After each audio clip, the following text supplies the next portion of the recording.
Buenos días tengan todos y todas ustedes. Estamos reunidos esta mañana para nuestra tradicional Lectio Brevis con la que la Facultad de Derecho de la Universidad de Colima abre su ciclo semestral. Transmitimos en vivo desde la Universidad de Colima, México, a través de nuestro canal de YouTube para toda la comunidad universitaria de la Facultad de Derecho. Como primer punto del orden del día, tengo el placer de presentar a ustedes, a las autoridades universitarias y a las personalidades que nos acompañan esta mañana en nuestro presidium virtual. Damos la bienvenida al rector de la Universidad de Colima, doctor Cristian Jorge Torres Ortiz Cermeño. Bienvenido, señor rector. Está con nosotros también el secretario de la Asociación Nacional de Facultades, Escuelas de Derecho, Departamentos de Derecho e Institutos de Investigación Jurídica, AC, doctor José Rodolfo Chávez de los Ríos. También nos acompaña en esta mañana la doctora Marta Alicia Magaña Echeverría, quien es coordinadora general de docencia de nuestra Casa de Estudios. El doctor Rodolfo Luis Vigo, catedrático de la Universidad Nacional del Litoral, Argentina, quien es el disertante que nos honra con su presencia esta mañana. Por su parte, se encuentra también la doctora Susana Aurelia Preciado Jiménez, directora general de Educación Superior de nuestra Casa de Estudios. El doctor en Derecho, Enoc Francisco Morán Torres, director de la Facultad de Derecho de la Universidad de Colima. El estudiante Camilo Alejandro García Morales, quien es presidente de la Federación de Estudiantes Colimenses, y nos acompaña también el presidente de la Sociedad de Alumnos de la Facultad de Derecho, estudiante José Manuel Velázquez Guerrero. Bueno, como siguiente punto, vamos a escuchar la intervención a cargo del doctor José Rodolfo Chávez de los Ríos, secretario de la ANFADE, Asociación Civil, a quien tengo el placer de ceder el uso de la voz. Adelante, doctor. Gracias, Susana.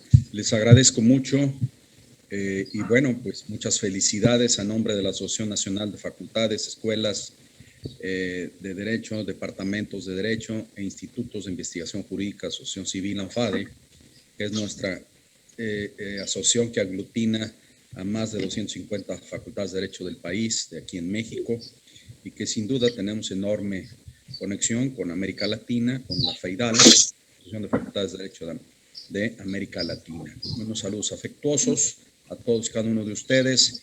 Recibo un saludo afectuoso, señor rector, el doctor Cristian Jorge Torres Ortiz Cermeño.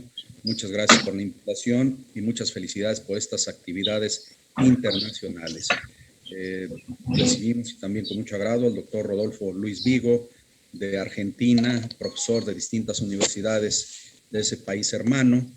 Y bueno, pues sin duda que también mi presidente, el doctor Máximo Carvajal Contreras, envía un cordial saludo. Estas actividades son de internacionalización de esta universidad, distinguida Universidad de Colima, sin duda que son profesores en las actividades actuales. Hoy han dado un ejemplo nacional de actividades, pero esta internacionalización no es de hoy, es de muchos años, pero es precursor la Universidad de Colima con la Suprema Corte de Justicia de la Nación, iniciando por aquellos discos que se editaban en esa universidad en las jurisprudencias. Sin duda que esta actividad ha sido relevante para la vida jurídica del país y bueno, hoy sin duda se destaca enormemente por la atinada dirección que realiza el doctor Enoc Francisco Morán Torres, realizando congresos, seminarios, talleres o conferencias nacionales o internacionales. La pandemia ha evitado sus congresos muy reconocidos, en donde invariablemente siempre nos lleva de la mano con temas de mucha actualización. Creo que esos 28,000 alumnos que tiene la Universidad de Colima y que en Derecho es un ejemplo a seguir a nivel nacional, a pesar de ser una universidad pequeña o regional, como lo dijo el señor rector, la verdad es que jurídico hoy, con este problema internacional de la pandemia de COVID y que seguimos preparando a nuestros alumnos en todo el país. Todas las universidades no paran, seguimos también con una actividad virtual, ya la gran inmensa mayoría de universidades en clases. Y bueno, este es un complemento de inicio esta cátedra Lectio Brevis sin duda que ha dejado ya huella a nivel nacional, porque además su conexión a nivel remota y virtual a través de canales digitales han permitido difundir la educación jurídica para el país. Sin duda muy reconocidos, nuestras más sinceras felicitaciones en razón de que no es fácil, no es sencillo tener esa importante actividad que el señor director de la Facultad de Derecho, Enoc Morán, ha venido realizando en toda su gestión académica. Sin duda relevante. No porque los otros directores no hayan hecho cosas, nada más que ahora, sin duda, es sui generis la actividad y no ha parado la Universidad de Colima de difundir a nivel nacional la educación jurídica. Nuestras más sinceras felicitaciones y que sea todo un éxito esta cátedra internacional Lectio Brevis. Todos los alumnos estarán muy contentos con las disertaciones que hoy se dan, sus profesores también, y vamos a aprender todos el día de hoy. Me dio mucho gusto estar con ustedes y ANFADE estará siempre presente para apoyar todas las actividades académicas a través de esta Asociación Nacional de Facultades de Derecho. Un abrazo a todos, bienvenidos todos. Gracias. Gracias a usted, doctor Chávez de los Ríos, por su mensaje. A continuación, escucharemos también a nuestro rector, el doctor Cristian Jorge Torres Ortiz Cermeño, rector de la Universidad de Colima. Tiene un mensaje especial para esta mañana, para todos y todas nosotros. Adelante, señor rector. Muy buenos días tengan todos y todas ustedes. Me da muchísimo gusto estar presente de manera virtual en la Lectio Brevis, denominada ¿Por qué los juristas deben estudiar filosofía del derecho? Saludo de manera particular al doctor José Rodolfo Chávez de los Ríos, secretario de la Asociación Nacional de Facultades, Escuelas de Derecho, Departamentos de Derecho e Instituciones de Investigaciones Jurídicas, en representación del doctor Máximo Carvajal Contreras, presidente de ANFADE. A la doctora Marta Alicia Magaña Echeverría, coordinadora general de docencia. Saludo con mucho gusto al doctor Rodolfo Luis Vigo, catedrático de la Universidad Nacional del Litoral, y ya nos platicaba no solo de la Universidad del Litoral, sino de varias universidades argentinas, incluso mexicanas. Y también le reiteramos, doctor, como lo platicamos hace algunos minutos, la posibilidad de que pueda estar en México y en Colima cuando la pandemia nos lo permita. Saludar también a la doctora Susana Aurelia Preciado Jiménez, directora general de Educación Superior. Saludar y felicitar al doctor Enoc Francisco Morán Torres, que como ya se ha referido, es nuestro director de la Facultad de Derecho y durante la pandemia y antes de la pandemia se ha caracterizado por tener una actividad académica sobresaliente en la rama jurídica y de manera muy importante para la Universidad de Colima. Saludar también al estudiante Camilo Alejandro García Morales, presidente de la Federación de Estudiantes Colimenses, y al estudiante José Manuel Velázquez Guerrero, presidente de la Sociedad de Alumnos de la Facultad de Derecho. Asimismo, saludo con mucho gusto a toda la comunidad de la Facultad de Derecho, directivos, docentes, alumnos y particularmente a los alumnos de nuevo ingreso que inician un nuevo ciclo escolar. Celebro la presencia de los expertos juristas en este evento que marca el inicio de actividades académicas de la Facultad de Derecho. La pertenencia de muchas de nuestras escuelas y facultades a las asociaciones dedicadas a distintas ramas del saber, como lo es en Derecho ANFADE, es un claro ejemplo de la política institucional de fomentar la colaboración y la generación de alianzas que puedan potenciar el conocimiento.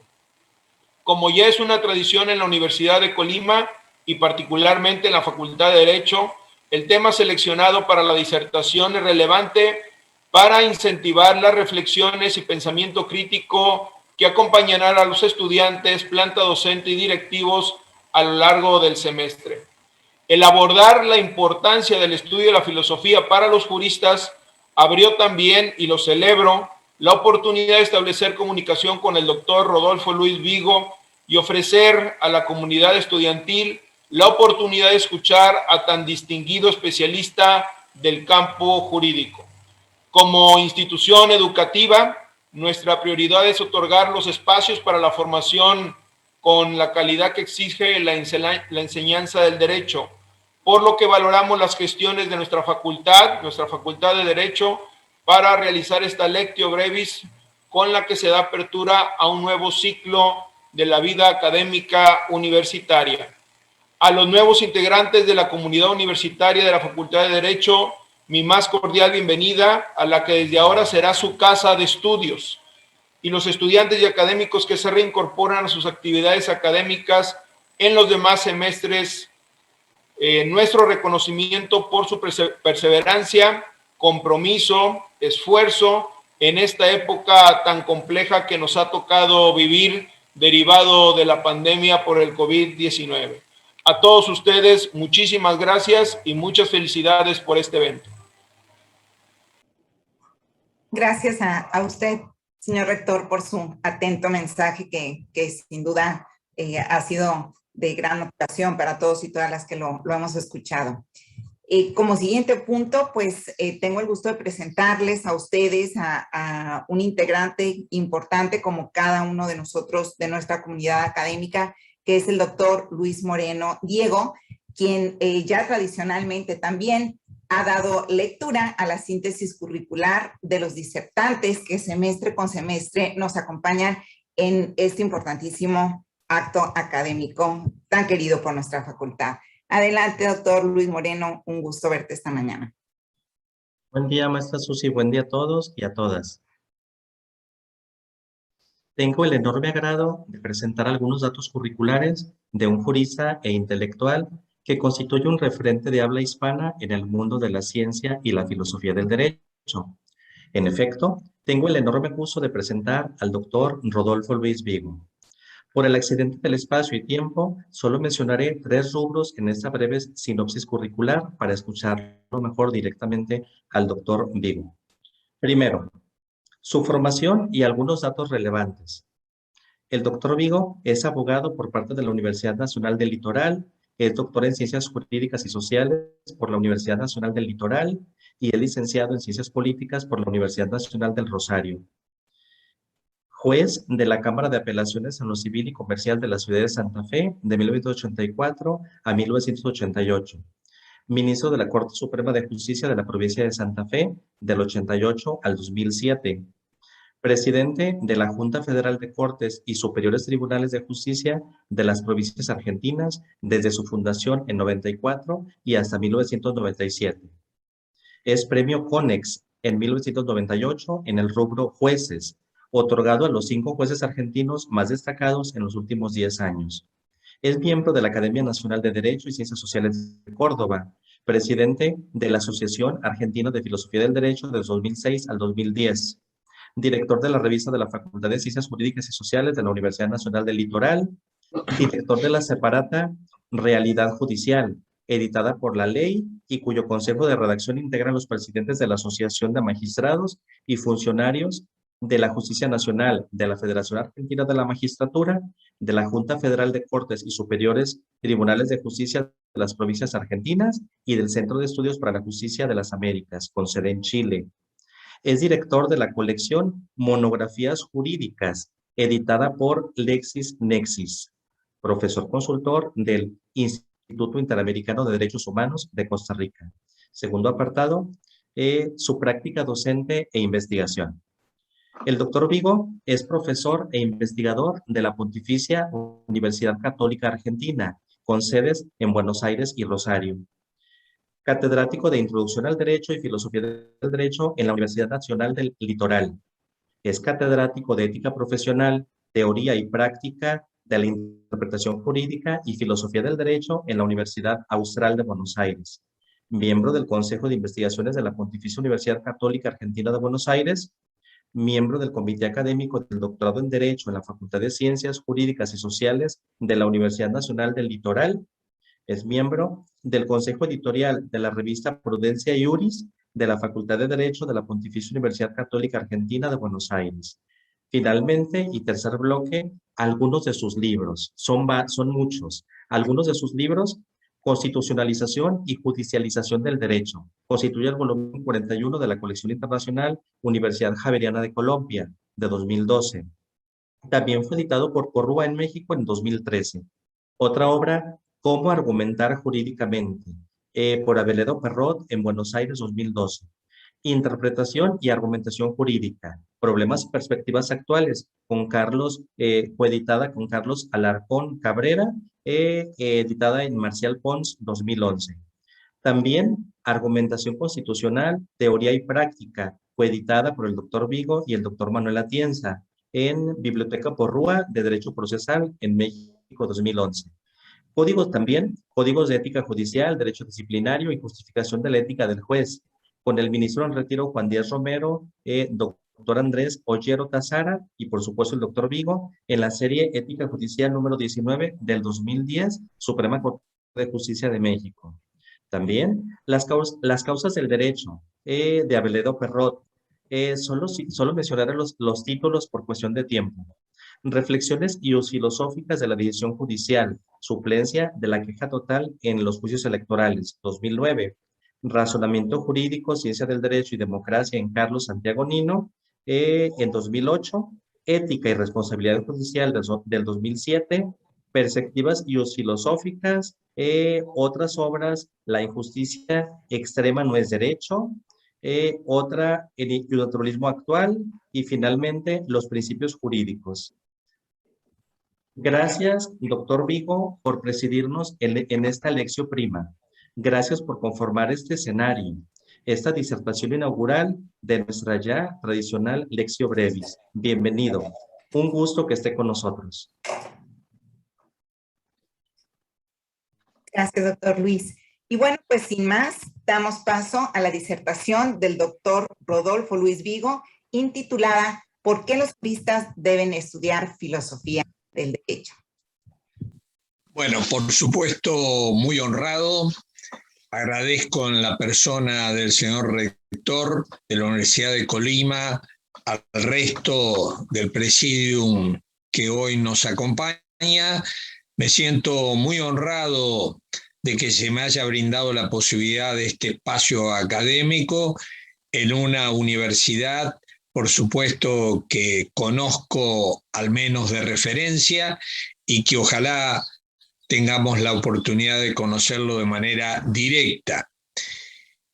Sé de la relevancia de esta Lectio Brevis que intentaré yo asumir con un tema, sin duda, quizá encontrarán algunos de ustedes desafiante, porque en general la filosofía jurídica no goza de un prestigio académico consolidado. Y esto que lo digo, por supuesto, con plena conciencia, sobre todo en función de que vengo de una familia de juristas, mi abuelo, mi padre, todos mis tíos varones, todos mis hermanos, muchos primos, etcétera, 2 hijas mujeres que nunca concibieron que estuviera yo abocado a una materia más o menos relevante. Pero el título es ¿por qué sí la filosofía jurídica? Yo me propongo analizar en 5 puntitos este tema y sobre todo el último es quizás el más importante porque intento compartir con ustedes 14 puntos que hoy están en la agenda del derecho que los juristas necesitan conocer, pero a esos fines deberán ir a la filosofía jurídica si quieren de algún modo apropiarse de un conocimiento adecuado sobre esos 14 puntos. Pero empecemos con estos 5 puntos que yo señalaba. Lo primero, el cientificismo en nuestra cultura académica. Ese sería el título. Bueno, no creo que haya demasiados problemas en acordar que el Estado de Derecho legal nace en la Francia revolucionaria del fin del siglo XVIII, pero sobre todo en el proceso de codificación que Francia y Napoleón emprenden a través del Código de Napoleón, 1804. En ese espacio, en ese paradigma, en esa matriz del Estado de Derecho Legal, sin duda, ese Estado de Derecho Legal va a suponer que en nuestra Facultad de Derecho, las nuevas facultades de Derecho que sobre todo se gestan inmediatamente después del proceso de codificación, es ahí donde de algún modo se instala y se promueve una perspectiva nociológica cientificista, donde el único canal para el saber jurídico es la ciencia jurídica. Es obvio que esto fue una especie de idea que se plasma exitosamente en Europa continental, aunque nunca fue asumida allá en el mundo del common law, nunca se suscribió esa tesis cientificista. Ahora, por supuesto que esa tesis cientificista era coherente con lo que se viene a implantar y enseñar. En definitiva, en el Estado de Derecho Legal, como todos sabemos, se parte de la idea que el derecho era solo lo contenido en la ley. En segundo lugar, que a la ley le hacía la voluntad general infalible, y por ende lo que quedaba a partir de este dogma era memorizar y repetir a la ley. Y en definitiva, aquellos que se dedicaban a enseñarla, glosarla e interpretarla y sistematizarla, pero siempre respetando la voluntas legislatoris o voluntas legis. En buena medida, los modelos de estos juristas van a ser los de la escuela exegética francesa, Mourlon, Aubry-Gorreau, el príncipe de la exégesis de Molon, Troplon, Duranton, etc. Y también en Alemania, Savigny y el primer Hieri. Esto es el marco, y ahí fueron a mamar nuestras facultades de Derecho. Por ende, de algún modo, esto se vuelca a la pedagogía de esa facultad de Derecho, que en definitiva solo requieren mucha memoria del estudiante, en definitiva no solamente mucha memoria, sino repetir dogmáticamente, así se van a empezar a llamar la ciencia, dogmática, que sin duda es un nombre que contradice lo que entendemos por universidad como un espacio crítico, pero en ese ámbito se clausura la posibilidad de crítica y por supuesto ahí tenemos el perfil típico de un estudiante en donde en definitiva en el examen se comprueba cuánto ha memorizado y repetido, no la capacidad de criticar, generar nuevos problemas, nuevas lecturas, propuestas de ley ferenda, solo ley data. Por eso, en ese marco, solo entra el cientificismo bajo varias amenazas, ¿no? Quizás en el ámbito judicial, la amenaza más patente será el delito de prevaricato, que un juez comete, al menos en el Código Penal argentino, cuando se aparta de el sentido de la ley, con lo cual se supone que hay un sentido y que el juez tiene que repetirla. No, esto no abre la posibilidad a las disidencias y mucho menos a declarar inválida o hacer excepciones a la ley. En este marco solo cabe la ciencia, por eso digo, incluso se mira con desconfianza la filosofía jurídica, porque ¿para qué la necesitamos? Ya sabemos lo que es el derecho, aquello que escribió el legislador, y además sabemos que es infalible. Por ende, queda clausurada esa posibilidad. De ahí, con mayor coherencia quizás con ese modelo, en las facultades francesas como en la Sorbona de París, termina prácticamente desapareciendo la filosofía jurídica. En ese marco, esas facultades de Derecho son las que se importan por América Latina y en definitiva tampoco en estas facultades de Derecho, más allá que en algunas facultades de Derecho se deja esta asignatura, teoría del derecho, filosofía jurídica o algún nombre análogo, en ninguna de estas facultades de Derecho se reconoce algún papel significativo, relevante en la formación de los juristas. Bien, sin embargo, paso al segundo punto. El primer punto es este marco, el Estado de Derecho legal y la clausura de la filosofía jurídica. Sin embargo, paso al segundo punto, que le podría titular la inevitable, ineludible filosofía jurídica.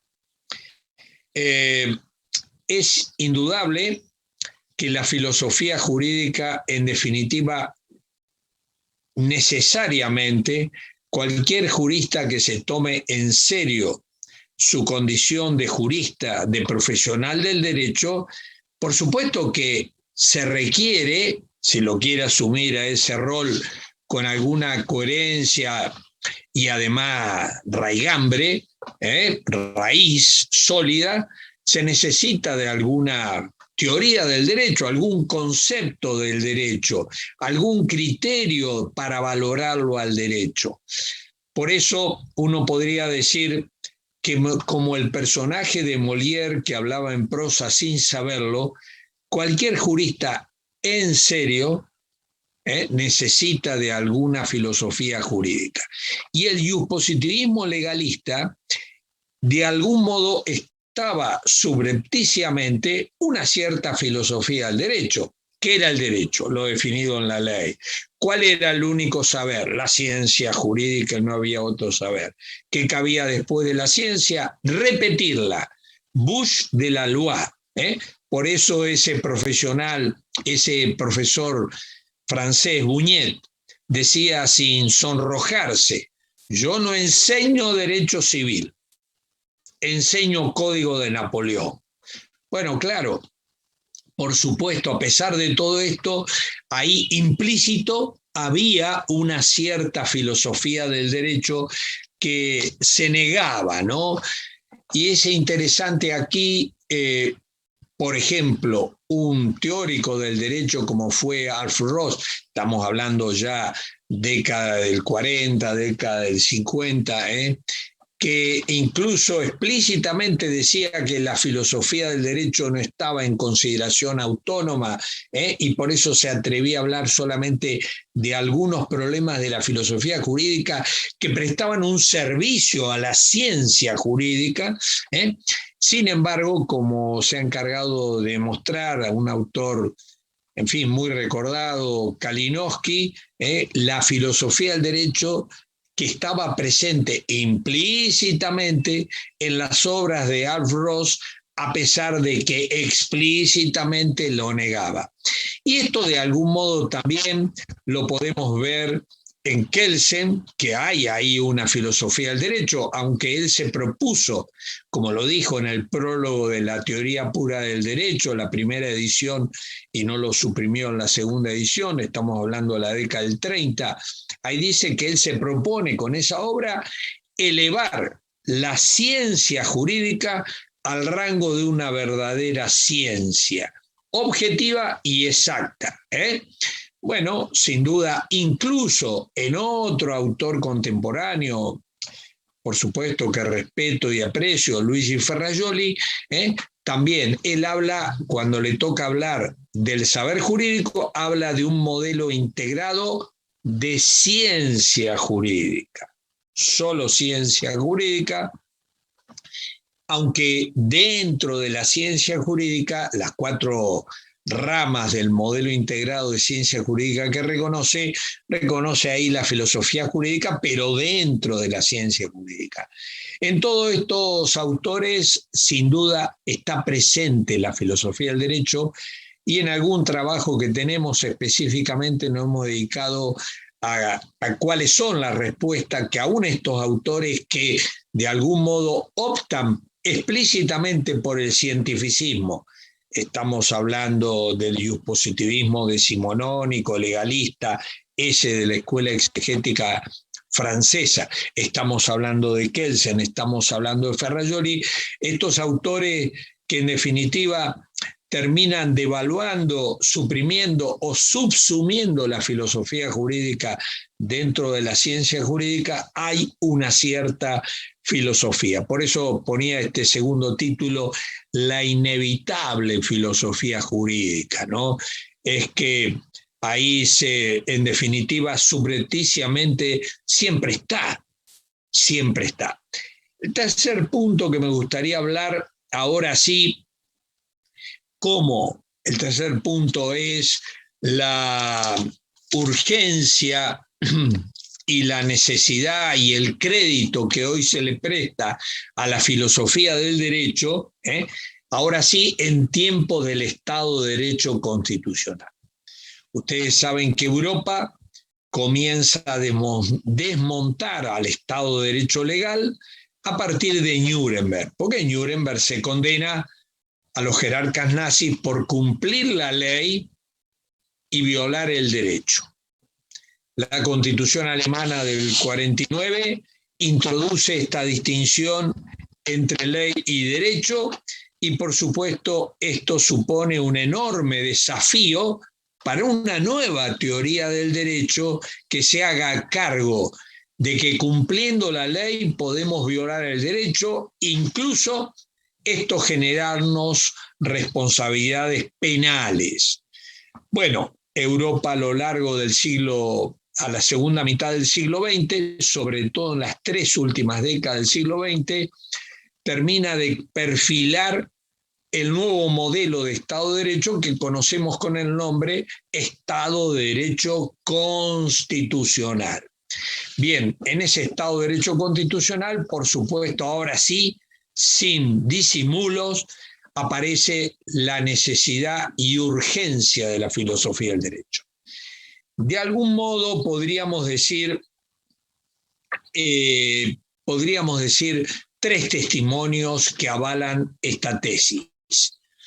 El primero, se me ocurre mencionar a Dworkin, allá un autor que sin duda no nos pertenece a la Europa continental, como todos sabemos, un autor anglosajón, pero que sin embargo, cuando nos formula su teoría del derecho herculeana, la figura de Hércules, este juez semidios que tenía la posibilidad de conocer la respuesta correcta para cada caso, one right answer. Bueno, este juez que tenía esta capacidad de darme la respuesta correcta para cada caso, es un juez, Hércules, filósofo del derecho. Por eso ese título de un artículo muy difundido que nosotros mismos hemos glosado, si deben los jueces saber filosofía jurídica, y por supuesto la respuesta es que sí, no hay otro modo de ser juez en el Estado de Derecho Constitucional si uno no sabe el derecho, porque en definitiva los jueces han dejado de ser legis dictio, como se propuso en el Estado de Derecho legal, y han recuperado la función de iuris dictio. Iuris dictio. Dicen el derecho. Por supuesto, donde está la ley, pero no son sinónimos ley y derecho. Como digo, ahí está el testimonio, pero todavía me parece más contundente acudir a Robert Alexy. Ustedes saben que Robert Alexy, un filósofo del derecho que quizás sea el filósofo del derecho en la actualidad más difundido, consultado, referenciado, este autor alemán. Y es interesante su testimonio porque él reconoce finalmente en esa conferencia, artículo, en donde él analiza cómo evolucionó su pensamiento a lo largo de 30 años, él dice ahí que cometió un error. que entró al mundo académico jurídico por atajos. Su primer libro, 1978, Teoría de la Argumentación Jurídica. Luego, 1985, Teoría de los Derechos Fundamentales.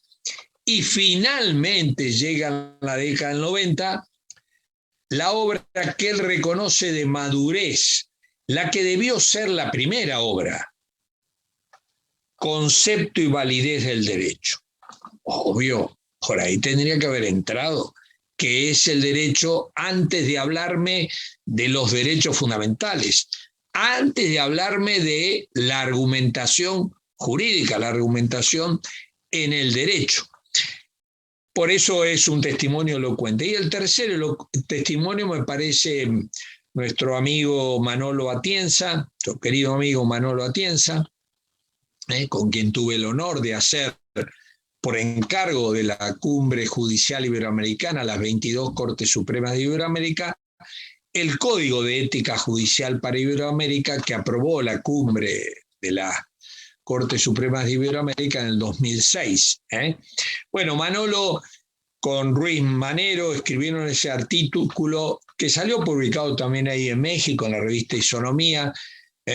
Justamente ahí escribieron un artículo que lleva un título por demás elocuente: Dejemos atrás al positivismo jurídico. ¿Y por qué este reclamo de estos catedráticos de la Universidad de Alicante? Porque sin duda el iuspositivismo podríamos asimilarlo al cientificismo. En definitiva, resulta inviable este reductivismo nociológico jurídico a la amplitud y característica que ha asumido el derecho en tiempos del Estado de Derecho Constitucional.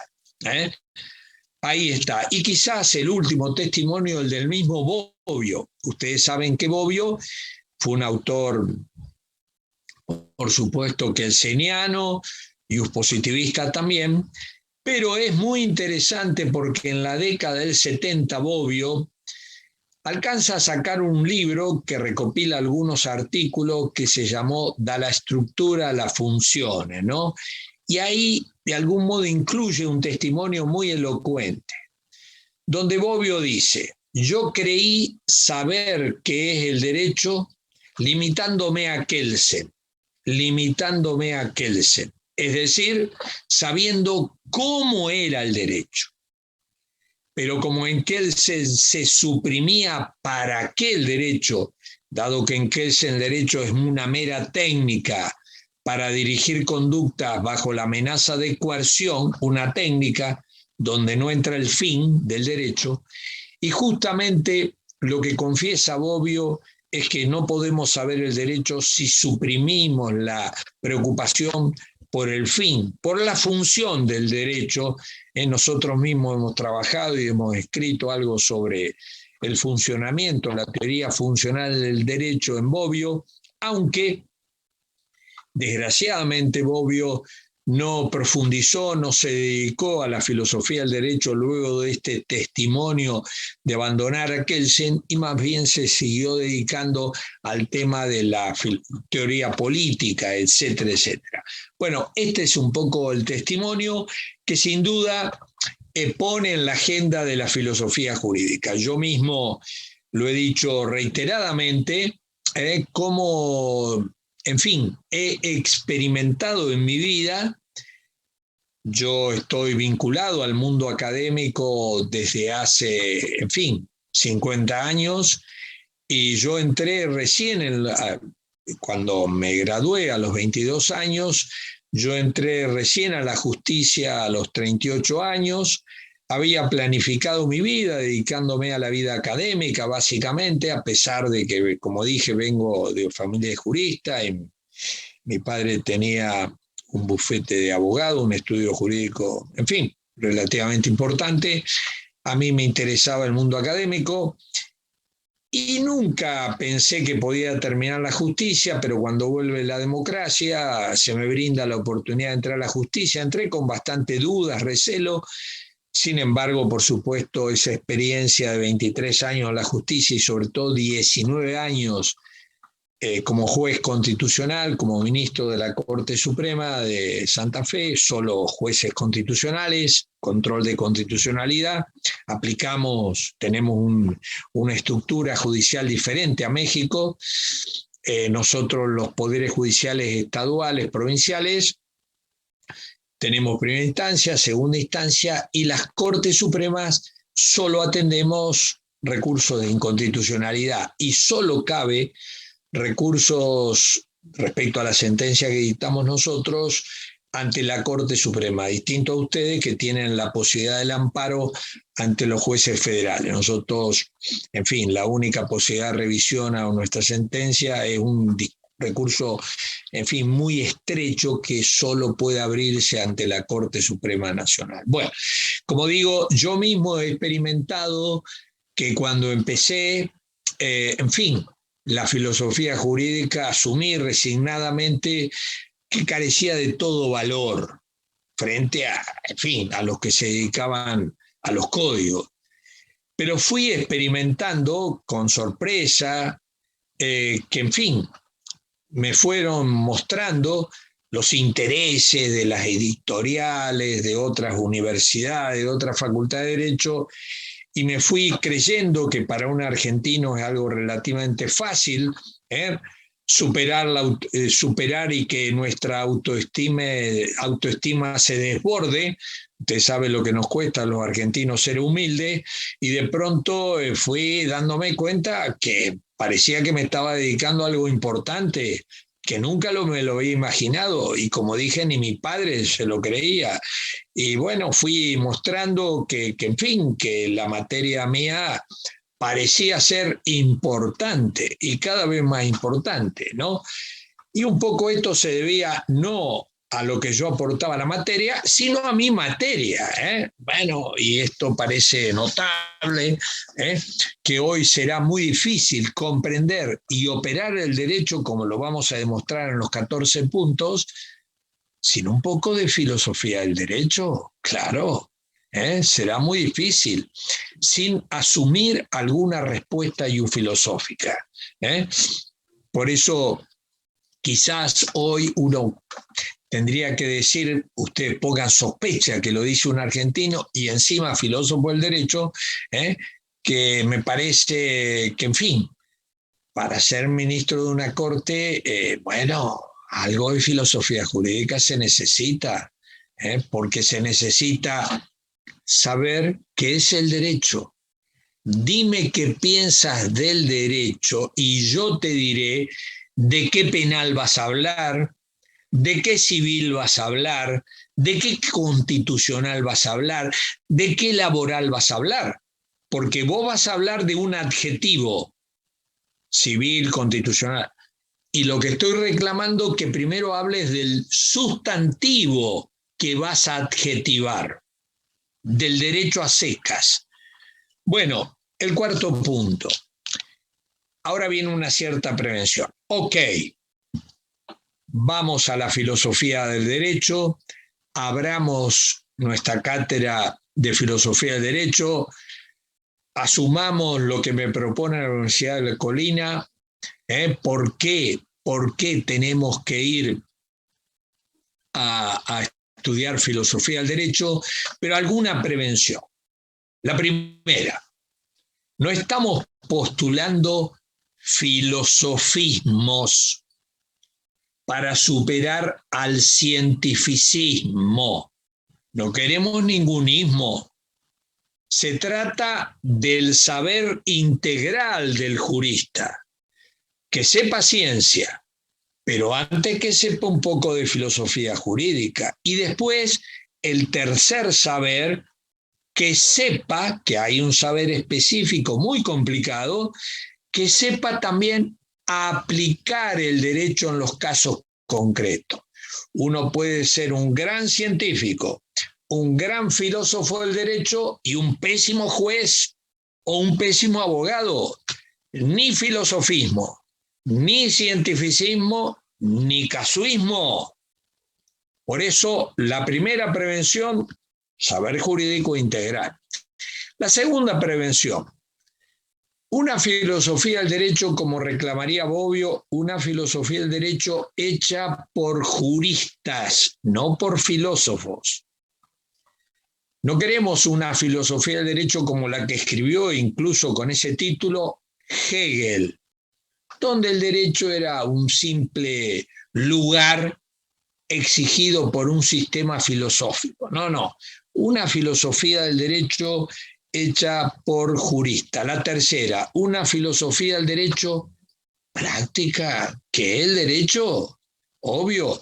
Yo por ahí enseño en muchas universidades y en algunas de ellas enseño con trabajo en grupo con jurisprudencia. Si yo quiero hablar de la justicia, claro, si voy al tribunal de Nuremberg o luego a la condena a los guardianes del muro de Berlín, a los soldados que cuidaban el muro de Berlín, en ese fallo de condena a los guardianes del muro de Berlín, por supuesto, es elocuente. La injusticia extrema no es derecho. En ese fallo se apoya en la fórmula de Radbruch, que fue un filósofo del derecho, que dijo que cuando el derecho cometía su contenido era extremadamente injusto, bueno, ya eso no podía ser derecho, obvio. Entonces, una filosofía del derecho práctica. En última instancia, cualquier saber jurídico, también el filósofo del derecho, ¿qué pretende?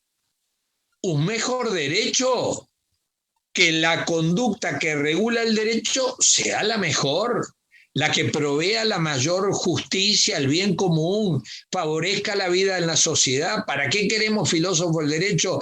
¿Para qué queremos científicos si el derecho no resulta mejor? Preocupándose por cómo lograr el mejor derecho. Ese es el objetivo de toda facultad de derecho. ¿Para qué quiere la sociedad mantener profesores que se desentiendan de la crítica del derecho?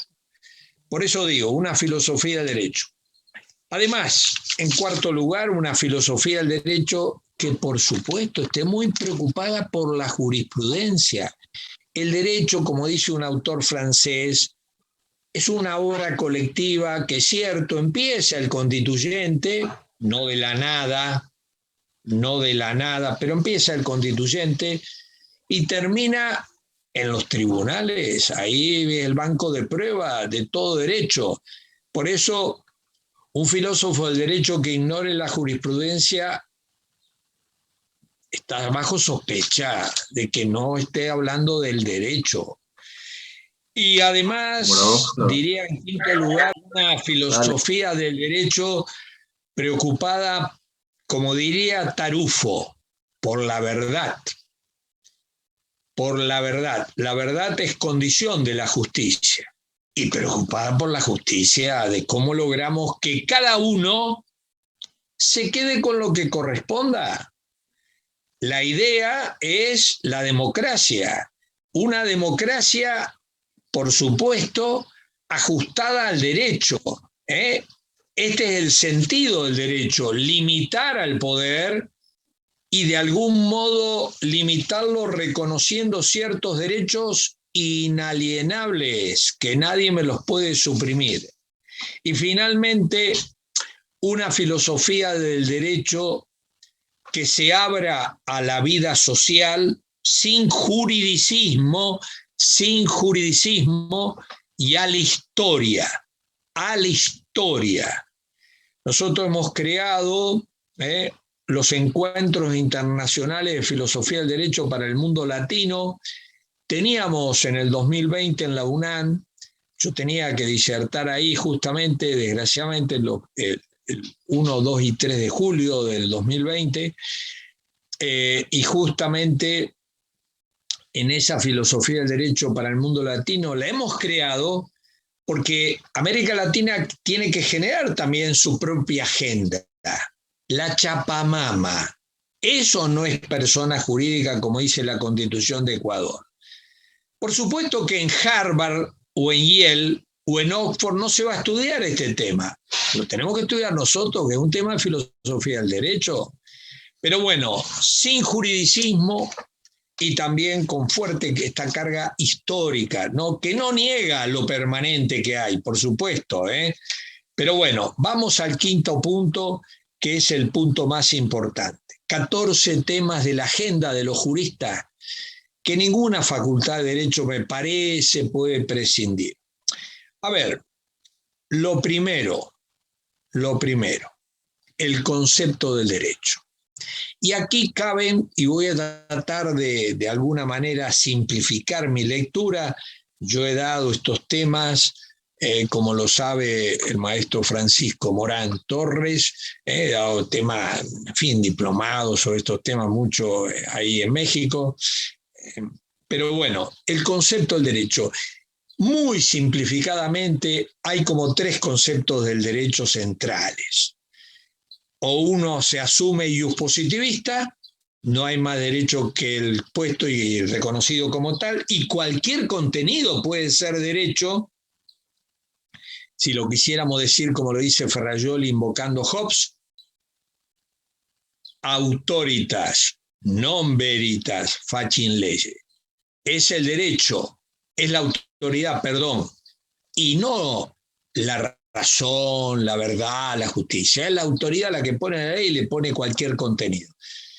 Cualquier contenido puede ser derecho, ustedes saben que es una tesis textual de Kelsen, ¿eh?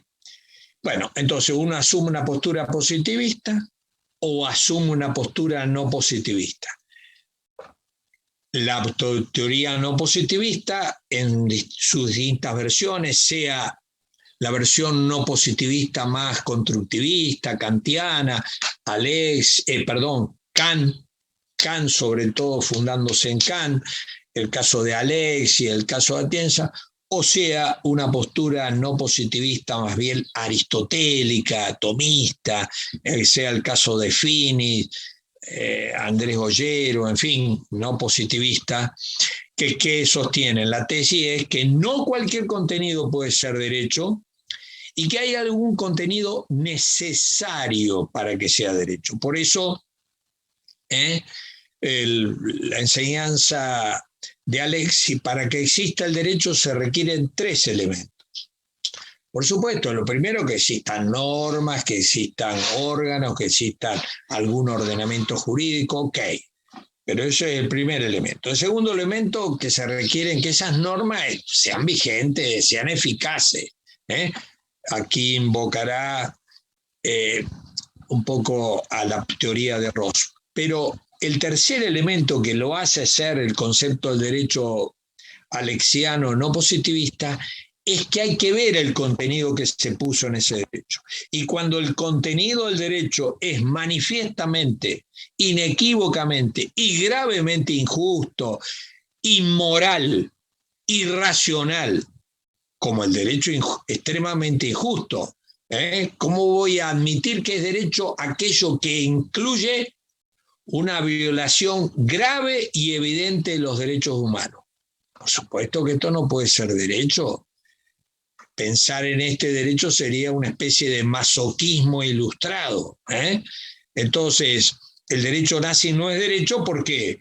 Porque implicaba una violación grave. No es que a los judíos le cobraban más impuestos, le sacaban la vida. ¿Y por qué esto era evidente? ¿Por qué estaban las cámaras de gas? Para lo único que servían, para matar. Bueno, por eso teorías no positivistas, en sus distintas versiones, las constructivistas o las realistas aristotélicas, ¿eh? Bien, y la tercera teoría, las teorías llamadas críticas, posmodernas, populistas, aquellos que se nutren no por Kant, no por Aristóteles, no por Hobbes, sino por los sucesores de Freud, Marx y Nietzsche. Bueno, aquí están, en fin, por ejemplo, en Estados Unidos, Duncan Kennedy, el feminismo jurídico radical de Judith Butler, a lo mejor, autores como a lo mejor en Colombia, César Rodríguez, en fin, y los sucesores de aquellos que llamó Paul Ricoeur filósofo de la sospecha, ¿no?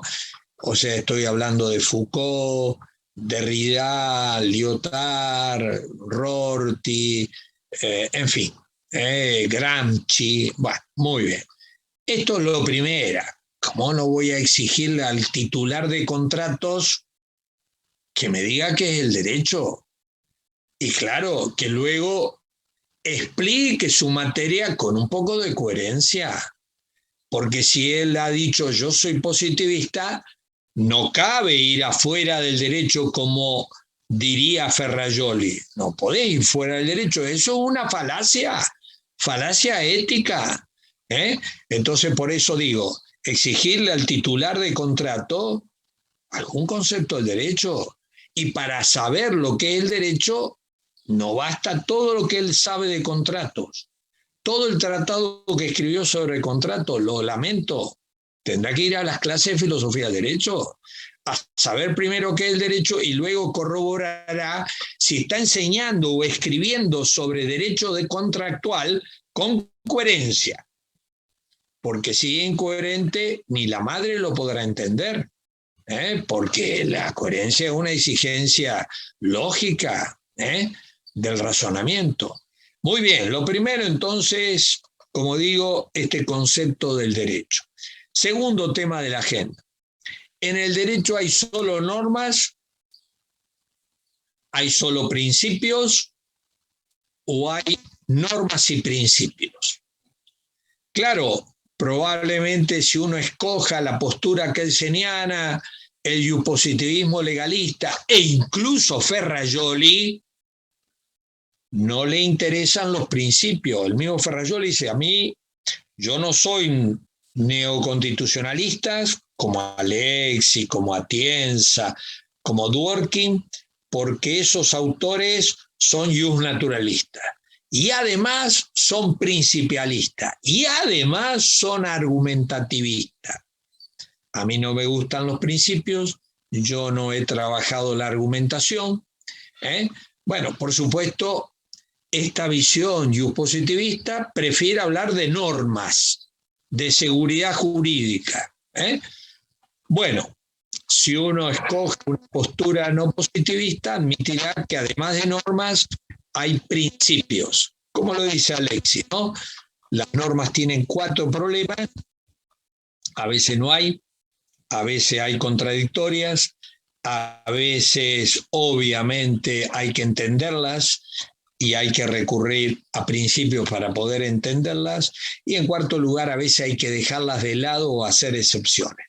Y en este trabajo ayudan los principios.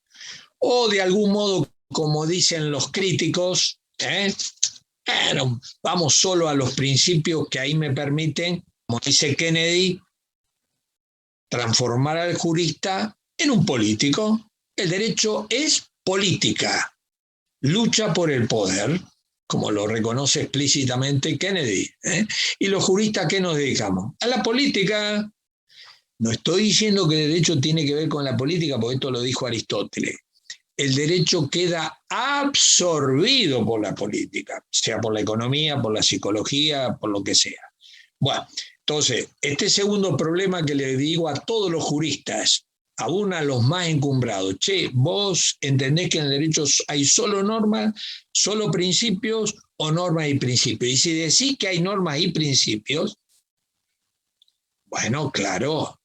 Por eso en el último Código Civil y Comercial que se dictó en la Argentina, yo fui designado para el primer título. Claro, ¿cuáles son las fuentes del derecho? ¿De dónde sacamos el derecho? Y ahí está un poco el tema. Tercer tema de la agenda que proponía, el saber jurídico. ¿Qué característica? Es meramente descriptivo, como dirá Kelsen. La ciencia jurídica se dedica solo a describir las normas, sin valorar, porque no hay un saber en el campo moral, valorativo, del bien, de la justicia. Esto tampoco...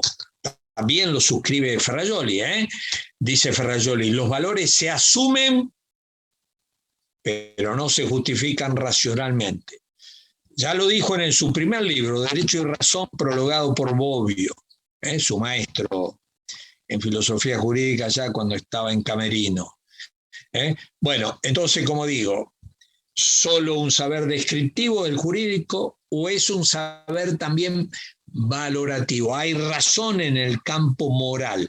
Yo le puedo decir a un nazi algo racional cuando le digo que su derecho es objetiva y cognoscitivamente lo puedo sostener injusto y extremadamente injusto. Lo que defiende Alexis, lo que defiende Atienza en su obra, por ejemplo, El sentido del derecho, como mínimo sirve para denunciar lo injusto. Bueno, entonces es un saber.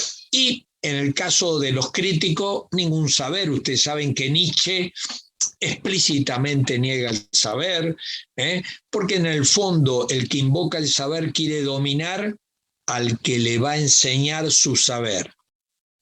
Saber y poder, invoco aquí el libro de Foucault, Saber y poder.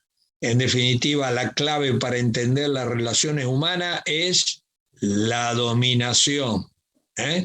Bueno, cuarto tema de la agenda, las fuentes del derecho. ¿Quién hace el derecho? ¿Quién hace el derecho? Y lo hace radicalmente. Esto es lo que va a pretender el iuspositivismo legalista. El derecho es lo que hace el legislador.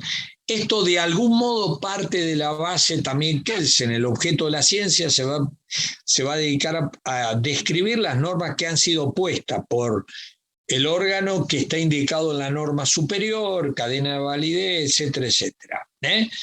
Solo el que hace normas, legalismo, normativismo, esto también está presente en Ferrajoli. El derecho empieza con aquello que ha sido puesto por el constituyente, cualquiera sea su contenido, por eso cabe invocar al rey Midas. Lo que toca el constituyente, sea estiércol, plata o lo que sea, se convierte en derecho. Bueno, o hay un cierto derecho, como dicen los tratados de derechos humanos y como va a explicar el no positivismo. Los derechos humanos, según los tratados de derechos humanos, no se crean, se reconocen y se reconocen en universal. Y son inalienables. Nadie me los puede suprimir, ni siquiera el constituyente, ni siquiera todo el pueblo. Aunque todo el pueblo diga que la mujer no puede ser candidata a un puesto electivo porque es mujer, obvio, eso no puede ser validado en el derecho. Podrá estar vigente, pero no es válido. Podrá estar vigente, pero no es válido. Por ende, hay alguna juridicidad, como dice Garzón, el coto vedado para la autoridad. El coto vedado para la autoridad de los derechos humanos. O, en definitiva, el pueblo hace el derecho como quiera. Un poco la idea del populismo, la razón populista. Por ejemplo, Ernesto Laclau, autor obviamente al que recurren mucho los críticos. En quinto lugar, para saber derecho, le pregunto a los especialistas en la rama, ¿vos considerás que hay que ir afuera del derecho para saber el derecho o quedarte solo en las normas jurídicas como dijo Kelsen? Ahí está todo. El Estado, bueno, el ordenamiento jurídico, la población, el ámbito de validez personal, el territorio, el ámbito de validez espacial, etc. El juridicismo kelseniano. Nino denunció el insularismo jurídico. El derecho es como una isla que solo habitamos los juristas. Les está vedado venir a esta isla a los economistas, a los moralistas, un poco lo que pasa en esa facultad de Derecho que crea Francia en el siglo XIX, ¿no? Y que en buena parte nuestra facultad de Derecho en el continente, menos la de Colima, menos las mexicanas, pero no, bueno, en la facultad de Derecho más bien se cultiva este juridicismo, ¿no? El derecho empieza y termina en las normas jurídicas. O para poder comprender el derecho hay que salir fuera del derecho, enfrentarme, como lo dice Alexis, como lo dicen todos los autores no positivistas, como mínimo, el derecho se conecta con la moral, y justicia extrema no es derecho y eso es una categoría moral. Las deudas de justicia son deudas morales, lo que yo le debo al otro. Bueno, como digo, salir afuera del derecho, un jurista tiene que ir a la moral y a la política, por supuesto. O, en definitiva, como dicen los críticos, al derecho lo absorbe la psicología, la economía, como decía Marx, la psicología, de algún modo, como dirá Foucault, o la política, como dirán algunos populismos, disolución del derecho. Sexto tema de la agenda. Muy bien, ¿y qué facultad humana hace el derecho? Racionalismo, dirá en general los autores positivistas, ¿no? Los autores críticos, la pasión, como diría Hume, la razón es esclava de la pasión, o razón y voluntad. Séptimo, sistema. Me voy apurando porque tomo conciencia que me habían dicho, si mal no recuerdo, me dijiste vos, Francisco, no sé cuánto tiempo tengo, pero bueno, no recuerdo a qué hora empecé, pero sí voy visualizando que son las para ustedes 10:03. Pero bueno, séptimo tema, el tema del sistema, el ordenamiento jurídico.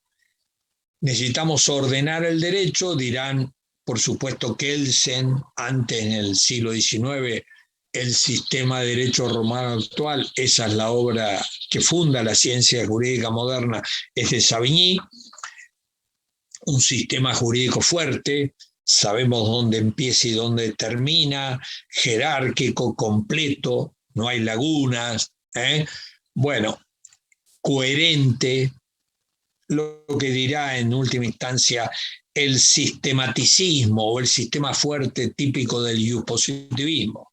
Un sistema abierto, débil, poroso, dinámico, casuística, como dirán los no positivistas, o ningún sistema, como dirán los críticos, porque en definitiva el sistema encubre, sirve para la dominación, ningún sistema, disolución del sistema.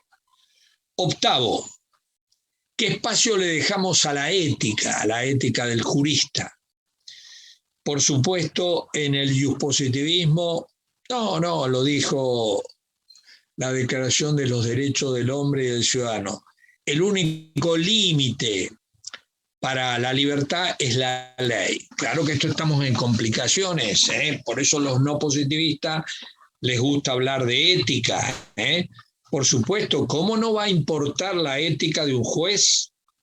¿Cómo voy a suponer yo que con las causales de recusación y excusación garantizo la independencia y la imparcialidad de un juez? Eso no se lo cree ni mi madre, obvio.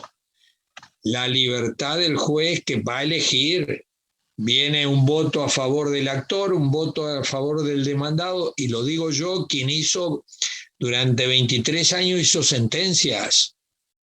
Por ende importa la ética.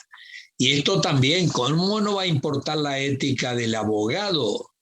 No puede valer todo y la única provisión sea la del jurista, la de la ley.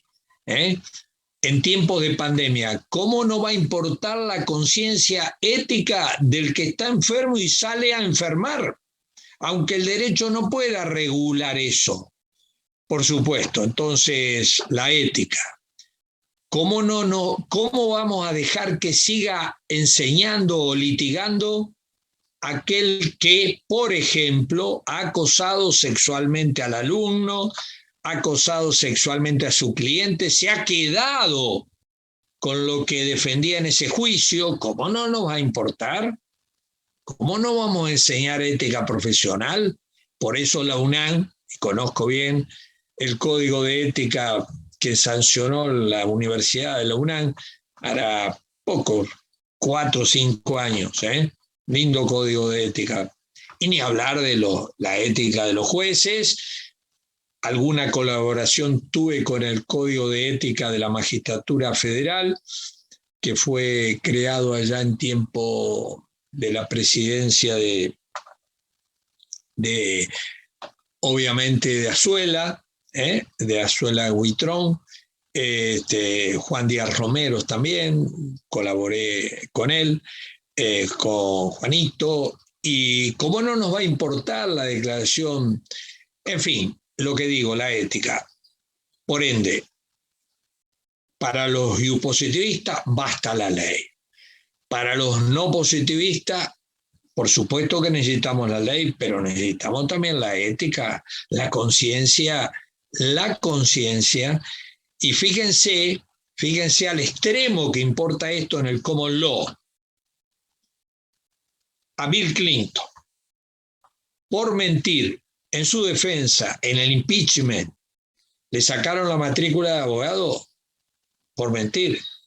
El penúltimo juez que entró a la Corte Suprema de Estados Unidos, Kavanaugh, se lo entró a investigar en el Senado antes de darle la aprobación. Se abrió una investigación en el FBI por lo que había hecho este candidato a juez cuando tenía 18 años en una fiesta estudiantil. Si a mí me investigan a lo que yo hacía a los 18 años, me sacan la jubilación. Claro. Pero bueno, allá no quiero ir al extremo aquel, pero bueno, algo importa esto. Como madre que no es abogada, por supuesto que le resulta obvio lo que yo estoy diciendo. ¿Cómo no va a importar esto? Que no es irrelevante hacerlo juez Al Capone, aunque escribió el mejor tratado sobre derecho penal. Bueno, entonces, como digo, y en definitiva, para los críticos, la ética es opio, dominación para el pueblo. 9º punto de esta agenda que estoy intentando confeccionar: los derechos humanos. A ver, para los positivistas, los derechos humanos no les gusta esta denominación, como no le gusta a Ferrajoli. Ustedes recuerdan que Kelsen la suprime en su pirámide. Dentro de la pirámide no hay derechos humanos y no hay principios. Ni siquiera en el libro que estaba escribiendo Kelsen cuando murió en 1973, que en el capítulo 28 está editado en español. Ese libro en México, la primera edición es editorial Trillas, por un profesor de la Ibero, amigo. Bueno, muy bien. Entonces, como digo, los derechos humanos, el positivismo legalista, los derechos humanos, bueno, no importaban porque dependían del legislador, no eran directamente operativos. Luego, en Ferrajoli, los derechos humanos son derechos fundamentales, los que han sido puestos en la Constitución. Punto. Por eso no le gustan esto del tema de los principios a Ferrajoli, con el argumento que si son principios corren el riesgo de no respetarse. Bueno, como digo, los derechos humanos, moral rights, quedan fuera del derecho para el positivismo. Son lo que dice la ley, la Constitución. Para los no positivistas, por supuesto, invoco ese artículo de Alexi. Llevo este título: ¿derechos humanos sin metafísica?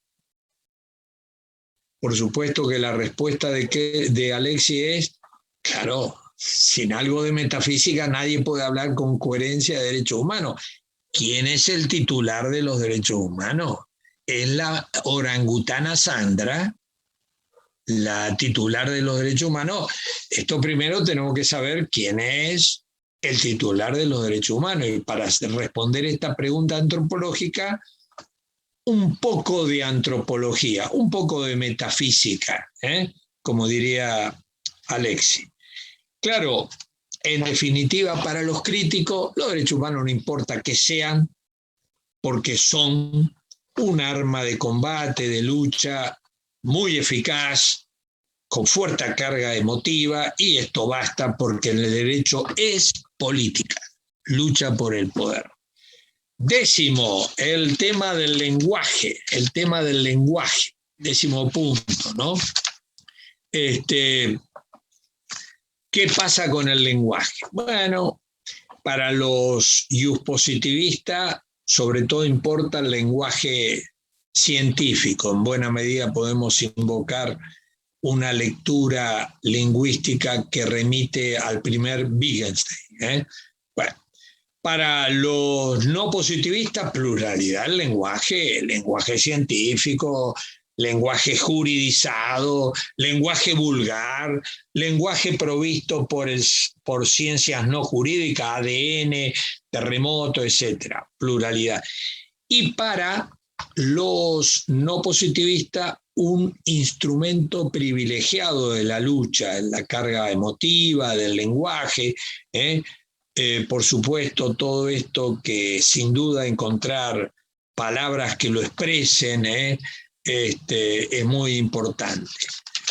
11º, el tema del saber jurídico. Como dije, son 14 puntos, ya vamos avanzando. Para la nociología jurídica, ustedes saben, gnosis es conocimiento, qué tipo de saberes jurídicos estamos dispuestos a suscribir en coherencia según la teoría del derecho, la filosofía del derecho que asuma el jurista. En el positivismo se privilegia la ciencia jurídica, por eso no puede sorprender cuánto cientificismo hay y cuánto descrédito de otros saberes hay en el marco de esa facultad de derecho que siguen respondiendo al modelo decimonónico importado de la Francia. Bien, hoy en día me parece los no positivistas auspician pluralismo nociológico. Hay que saber de moral, hay que saber de política, hay que saber de economía, por supuesto hay que saber de otros saberes no jurídicos que auxilian al juez, ADN, obvio, ADN, todo lo que ha dicho Michele Tarufo. Bueno, y para los no positivistas no importa el saber, en definitiva hay que ganar y ser eficaces en la lucha. 12º, el tema de la aplicación del derecho. Para los positivistas, esto es positivismo, siguen hablando de la aplicación, se hace a través de la interpretación jurídica. Desentrañar el sentido de la norma. Bush de la loi. Incluso en Ferrajoli, los jueces, ¿cuál es la función que tienen asignada? Saber _ poder. Pero el poder tiene que ser residual porque es algo patológico en manos de los jueces. Es algo que deslegitima al juez. Lo dice Ferrajoli. Por eso Guastini dice que el juez ferrajoliano se parece demasiado al juez de Montesquieu. En el positivismo se sigue hablando de interpretación jurídica. Los no positivistas, el nuevo nombre de la interpretación jurídica es argumentación jurídica. Obvio. ¿Qué hacemos los jueces? Los jueces decimos el derecho respetando la lógica, obvio, pero sobre todo dando razones en cada una de las premisas que afirmamos. Por eso, en ese código de ética que rige en Iberoamérica que hicimos con Manolo Atienza, pusimos en el tercer deber ético motivación. Dar razones es un deber ético del juez. El juez se legitima dando razones y se deslegitima en la medida que ejerce su poder dogmáticamente, sin dar razones, obvio. Por eso, argumentación. Y para los no positivismos, obviamente, discrecionalidad. Discrecionalidad. Hay que ser astuto y, en definitiva, lo importante, lo dice expresamente Duncan Kennedy, El juez puede hacerle decir al derecho lo que uno quiere, si lo sabe decir. Hay que buscar los aliados, los que van a salir a defender lo que yo digo. En fin, esto es política. Muy bien. 13º, ¿qué espacio le reconocemos a la retórica? Porque los críticos, el derecho queda absorbido por esta capacidad de persuadir, de convencer al otro. Lo importante es la retórica. En última instancia, la verdad es lo que decimos que es verdadero. Eso dicen los críticos. Para los positivistas, no, confiar en la ciencia. No necesitamos de esta ciencia y arte de la persuasión. No necesitamos. Bush de la Loi, un buen magistrado, humilla su razón ante la razón de la ley, porque no hay ni puede haber mayor ni mejor razón que la razón del legislador.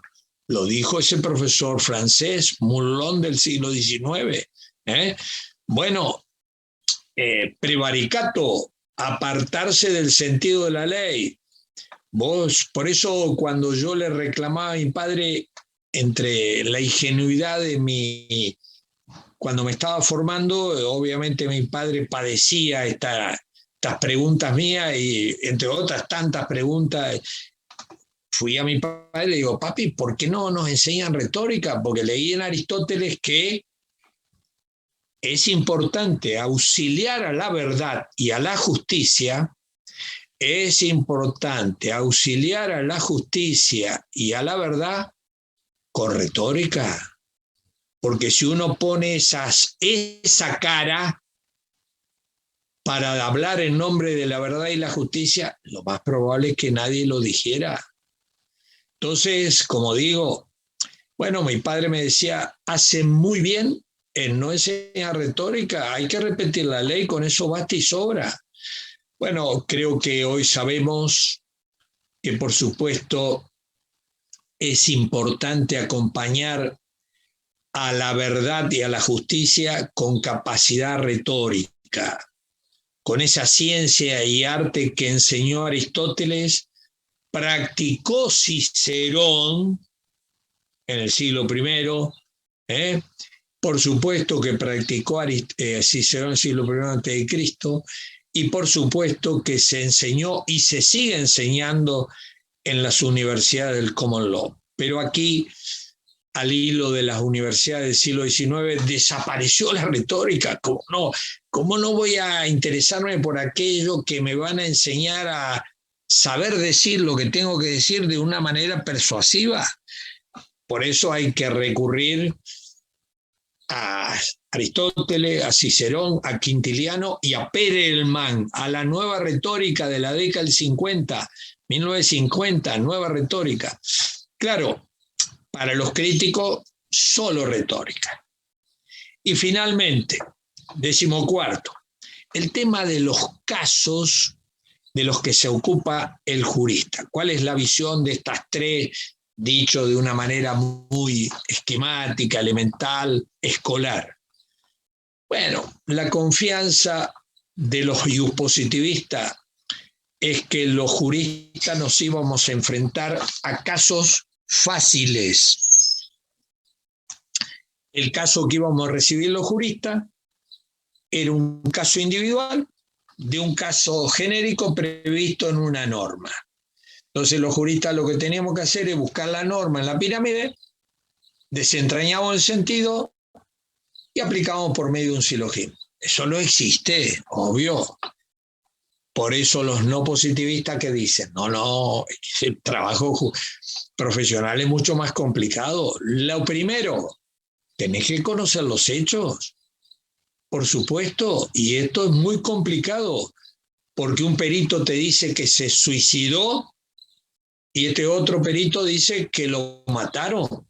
La premisa fáctica es la primera, y vos ahí tenés poca importancia, pero tenés que, en última instancia, partir de la base que si vos decís que se suicidó, No hay más nada que investigar.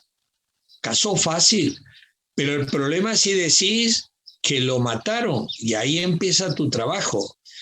Los casos, pero luego que vos reconocés que el caso ya lo conocés, que la premisa fáctica está dilucidada, luego vas al derecho, vas a encontrarte con una segunda sorpresa. No hay una respuesta jurídica, hay varias, incluso algunas se te pueden ocurrir a vos. Hasta ese momento a nadie se le ocurrieron. Pluralidad de respuestas. Y luego tenés que elegir una. Ahí va a entrar en juego tu conciencia ética, porque por ahí podés elegir, y el derecho te permite, aquella que a vos te conviene, la que te va a generar menos problemas, que en definitiva todo el mundo va a salir a aplaudir, porque satisfaces el reclamo popular, lo de los medios, etc. Claro, en juego tu conciencia ética, y una vez que escogiste, bueno, tenés que ponerte a escribir tu alegato, tu contestación, en definitiva, construir un razonamiento y dar razones de lo que vas a ir sosteniendo. Por eso hay casos fáciles, es cierto, pero sobre todo tu trabajo está vinculado a los casos que no tienen una respuesta fácil. Porque si hubiera casos fáciles en los tribunales, ¿para qué tantos jueces? Incluso más, si fuera cierto que los juristas tenemos casos fáciles, lo lógico sería suponer que tendría que haber muchísimas demandas contra abogados que se empecinan en perder juicios, buscando que le den la razón cuando era claro que no la tenían. Y para los críticos, para esa tercera teoría del derecho, todos los casos son difíciles. Hay que convertirlo en difíciles, porque esto posibilita la lucha y que terminemos ganando, que es lo que importa. En definitiva, y cierro mi intervención.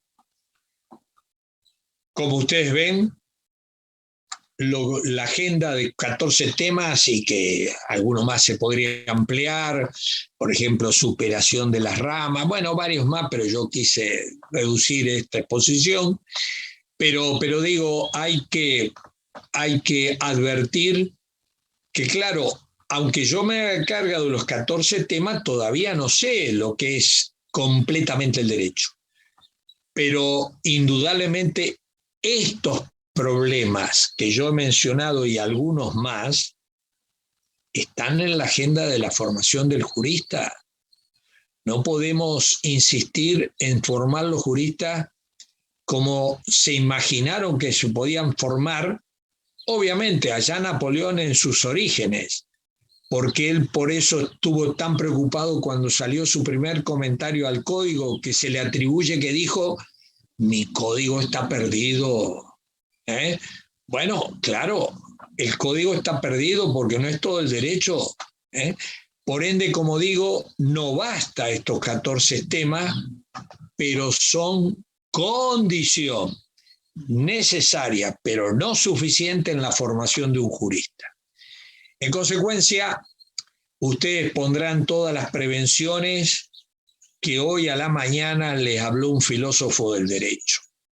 Y por ende alguna sospecha podrán poner en mis palabras. Aunque hablo de mi condición de filósofo del derecho, pero también de alguien que operó el derecho. 23 años diciendo el derecho me da alguna autoridad para hablar también de la formación de los juristas. Cierro con una especie de colofón.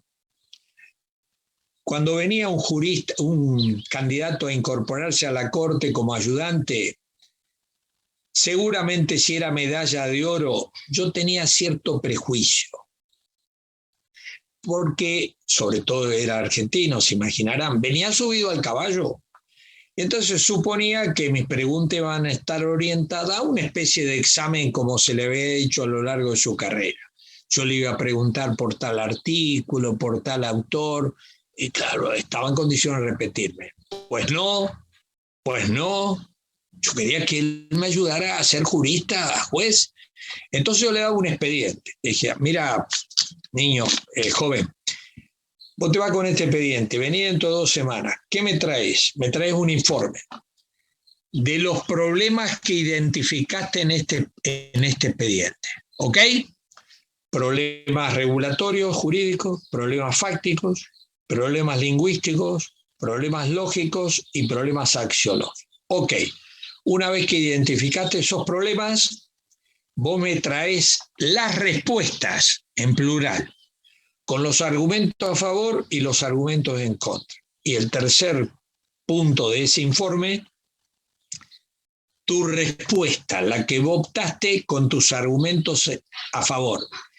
Y en una parte, en una adenda, las debilidades que vos experimentaste cuando optaste por tu resolución. Es que, claro, yo no necesitaba a alguien que me repitiera los artículos. Yo sabía leer ya cuando fui juez. Por ende, no necesitaba que me hicieran de ventríloco. En fin, por ende, sin duda, estoy convencido de que los juristas algo de filosofía del derecho deben saber. Y ojalá esta lectio brevis haya aportado algunos argumentos para entusiasmar a algunos de ustedes. Muchas gracias y a disposición. Muchas gracias a usted, doctor. Tras su brillante intervención, me permito dar lectura al reconocimiento para el doctor Rodolfo Luis Vigo, mismo que se le entrega por parte de nuestro rector, el doctor Cristian Jorge Torres Ortiz Cermeño. El texto a la letra dice: Universidad de Colima otorga el presente reconocimiento al doctor Rodolfo Luis Vigo por su disertación ¿Por qué los juristas deben estudiar la filosofía del derecho? En la lectio brevis realizada a través del canal de YouTube de la Facultad de Derecho el lunes 16 de agosto del año en curso. Atentamente, estudia, lucha, trabaja, Colima, México, agosto de 2021, firma el doctor Cristian Jorge Torres Ortiz Cermeño, rector de la Universidad de Colima.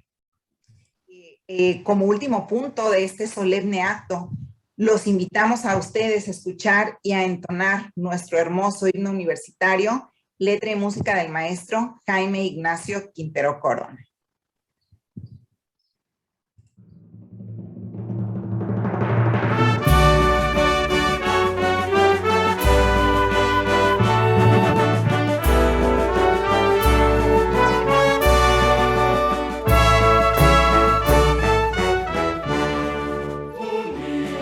Unidad, nación y deber, unimos el pueblo en rezar del saber.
todos ustedes y les recordamos que mañana, martes 17 de agosto, en punto de las 10 horas, nuestro rector va a dar la tradicional bienvenida institucional, la cual será transmitida a través de las redes sociales de la Universidad de Colima. No nos la podemos perder, es parte de lo que también nos da identidad como comunidad universitaria. Por tanto, sigamos toda la transmisión el día de mañana a las 10 en punto. Y agradeciendo la amable participación de quienes integraron este presidium virtual y de cada estudiante, de cada docente, de cada miembro de la comunidad jurídica local y de aún más allá de nuestro estado, damos por concluido este relevante acto, confiando en que tendremos un excelente semestre y que seguiremos unidos aún en la distancia. Tengan todos y todas muy bonito día y muchas gracias.